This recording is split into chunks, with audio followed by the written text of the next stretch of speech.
think the people who are buying treasuries think it's a safe haven. They're mistaken. And when they figure it out, they will go to gold. But people have to understand what it's a safe haven from. Because I keep hearing people on television saying, well, people aren't buying gold because of inflation, because there's no inflation. They're buying it as a safe haven. Gold is a safe haven from inflation. That's what you're getting safety from. It's an alternative to owning currencies like the dollar or the euro or the yen or any other currency where central banks are creating too many. So if central banks are going to debase their currency, if you want a store of value that will protect you from inflation, the safe haven is gold. Treasuries are not a safe haven at all. I mean, they are abundant. The Treasury is printing them like they're going out of style. That's a bubble. You know, people say there's a bubble in gold. I'll give you an interesting statistic. In mid-2008, before the financial crisis, gold was $1,000. That was the peak. And it fell about 30%. But it's now 80% higher than it was at its peak in 2008. Yet gold stocks are only 10% higher than they were back then. If this was a bubble or a mania, you would expect gold stocks to be outperforming the metal because that's where all the speculative money flows. But the fact that nobody has confidence in gold enough to buy these stocks shows that there's so much fear in the gold market. It's not greed. And that's the antithesis of a bubble. So how high do you think gold prices should be?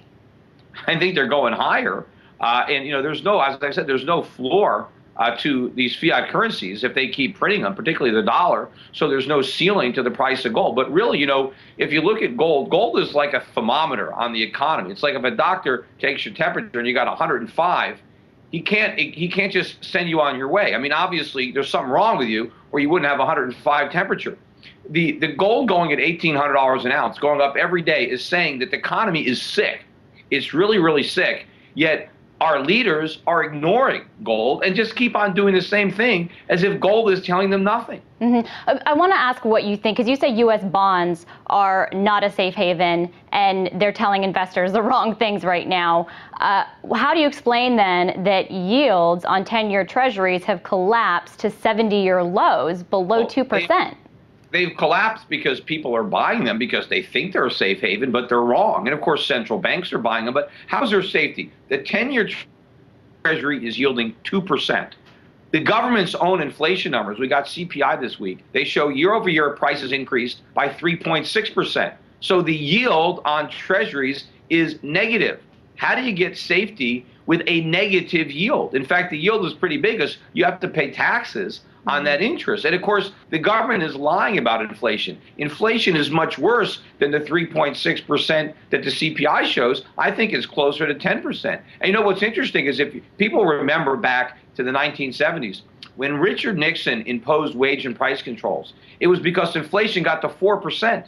So we were so worried about inflation at 4% that we did something as crazy as wage and price controls. Now, that was the wrong thing to do, but that shows you how concerned we were about inflation of 4%. It's 3.6 the way the government reports it, yet we don't even care. So then are you saying that the whole U.S. bond market is wrong, essentially, and you're right? Absolutely. And that's not going to be the first time where almost everybody's been wrong and I've been right. Wow. Peter Schiff versus the entire U.S. bond market. You heard it here. The market got the technology stocks wrong. The NASDAQ was up at 5,000. The market was valuing internet stocks sky high, and then they found out they were wrong. Then the market made the same mistake with real estate and with mortgages, or with bonds securitized by mortgages. Markets often get it wrong in the short run. And they figure it out and get it right, and you get the bursting of the bubble. And I think people who are going to lose the most money are the people who are in bonds. People will lose more money in bonds than in stocks by far. So when does this collapse? Well, if I knew that, I wouldn't be sharing it with anybody. I'd be on my yacht in the Caribbean, placing my trades. I don't know exactly when it's going to happen, but I know it's going to happen. I got a pretty good track record at detecting bubbles. And it's interesting that the people that missed the stock market bubble and missed the real estate bubble think that they see a bubble in gold. That's the one place there isn't a bubble, because gold is reflecting the loss of purchasing power of fiat currencies. Gold is simply telling you how much money, how much value rather, dollars are losing, euros are losing, yen are losing, RMB is losing. So it's not a bubble because gold's not going up. It's paper currencies that are losing value. Gold is simply letting you know that that's occurring. Do you think, you say that gold prices should show policy leaders that the economy is sick. But does all of the run into the bond markets, into U.S. Treasuries, along with gold, show that people want to have cash? Because at the end of the day, can you pay your bills with gold? Well, sure. I mean, you can pay any bills. I mean, maybe not everybody is smart enough to understand what gold's value is, but most people would accept gold in exchange for goods. I mean, maybe you need silver, but if the person who has a good that you want doesn't want the gold, you can always sell the gold to somebody else and get the cash, because gold is money. I mean, it's recognized around the world. Everything else is just a poor substitute for money. You and Ron Paul say that. Ben Bernanke, Federal Reserve Chairman, seems to disagree. They got into that fight. But I want to... Bernanke never gets anything right, so I wouldn't be surprised that he's got that wrong. Do you think, I want to ask, because Venezuela's leader, Hugo Chavez, is taking his gold out of the U.S. and UK, or he wants to, and he wants to repatriate it. Do you think that's making people worried that there may not be enough physical gold?